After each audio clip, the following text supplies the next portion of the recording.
आज की चर्चा में हमारे साथ बातचीत के लिए राजेश रोकड़े साहब हैं, चेयरमैन हैं all India James and jewellery domestic council के।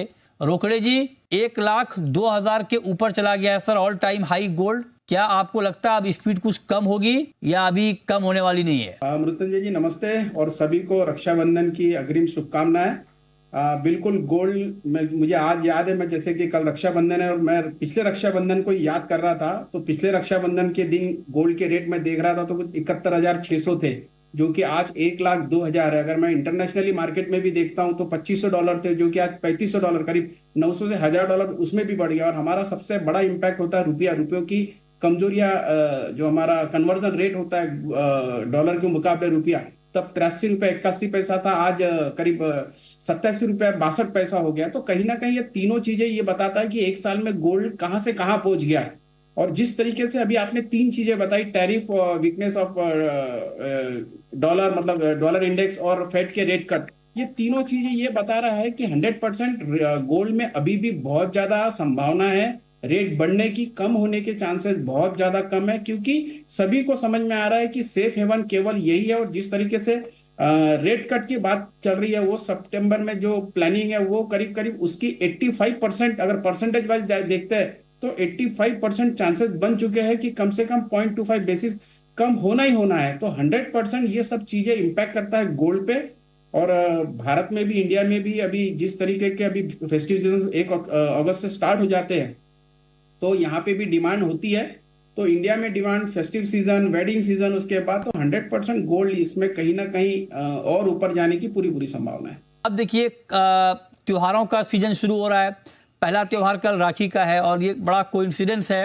और आप देखिए कि त्योहार की शुरुआत ही हो रही है, गोल्ड ने ऑल टाइम हाई को टच कर लिया।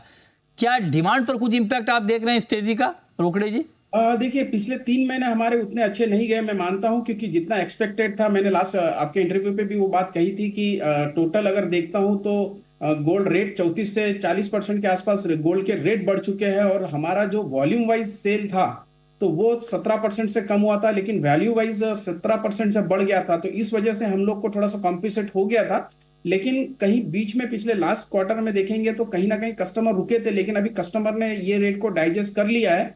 कस्टमर को बहुत ज्यादा ये लग रहा था कि गोल्ड नीचे फिर से एक बार आएगा। और तब भी हमने आपको यही बताया था, जब 95 to 97,000 के आसपास का गोल्ड का रेट चल रहा था, तब भी हमने यही कहा था कि घर अभी 95,000 का बन चुका है, अब इसे तोड़ना बहुत ज्यादा मुश्किल है। वही अभी फिर से 1 लाख क्रॉस करने के बाद अभी इसका नया बेंचमार्क 1 लाख बन चुका है। अभी 1 लाख का तोड़ना एक बहुत ही कठिन होगा। और मुझे लगता है कि ये रेट में अभी कस्टमर डाइजेस्ट करना शुरू कर दिए हैं। हाँ, इतना है कि लोग जो एक साथ ज्यादा खरीदने थे वो थोड़ा सा पार्ट में खरीद रहे हैं, और वो ये सोच रहे हैं कि शायद हमें कोई अच्छा अगर प्रॉफिट बुकिंग वाला डेट मिल जाता है, रेट मिल जाता है, तो शायद हम लोग उसका फायदा करें। देखिए, हमारे बिजनेस में प्रॉफिट बुकिंग होता है। कई बार ऐसा होता है कि गोल्ड रेट अभी 5,000 4,000 से बढ़ते हैं तो 1,000 रुपया 1,500 रुपया नीचे भी होता है। तो ये प्रॉफिट बुकिंग इस इंडस्ट्री में होती ही रहता है। तो यही कहना रहेगा, कस्टमर भी इसका फायदा उठाता है। और शायद जिस तरीके के गोल्ड रेट अभी आने वाले दिनों में एक्सपेक्टेड है, तो कस्टमर भी अभी समझ रहा है कि नहीं, अभी इस रेट में हम लोग ने खरीद लेना चाहिए। अच्छा रोकड़े जी, चांदी पर क्या व्यू सर आपका? चांदी भी अब ऑल टाइम हाई के आसपास ही है इंडियन मार्केट में। चांदी में देखिए, चांदी ने एक तरह से गोल्ड को ओवरटेक कर लिया है। आपने देखा होगा पिछले 1 साल से सोना लगातार बढ़ रहा था, चांदी की रफ्तार काफी कम थी। लेकिन जिस तरीके से अभी चांदी ने रफ्तार पकड़ी है, वो थोड़ा सा गोल्ड को भी ओवरटेक कर रही है। और अभी जो चांदी का, अगर मैं फिर से, अगर 1 साल पहले रक्षाबंधन के रेट को अगर मैं फिर से कोट करता हूं, तो 84,000 के आसपास चांदी का रेट था, जो कि आज 1,15,000 क्रॉस कर चुका है।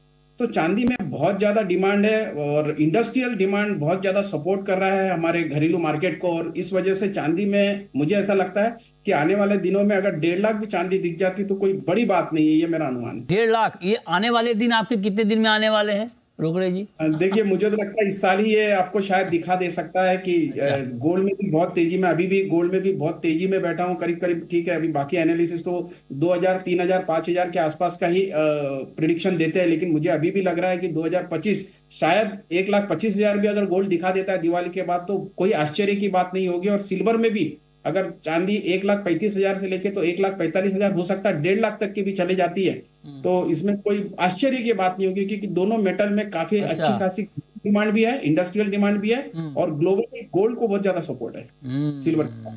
बहुत शुक्रिया आप रोकड़े जी आपका हमारे साथ जुड़ने के लिए, गोल्ड पर और सिल्वर पर अपना व्यू देने के लिए।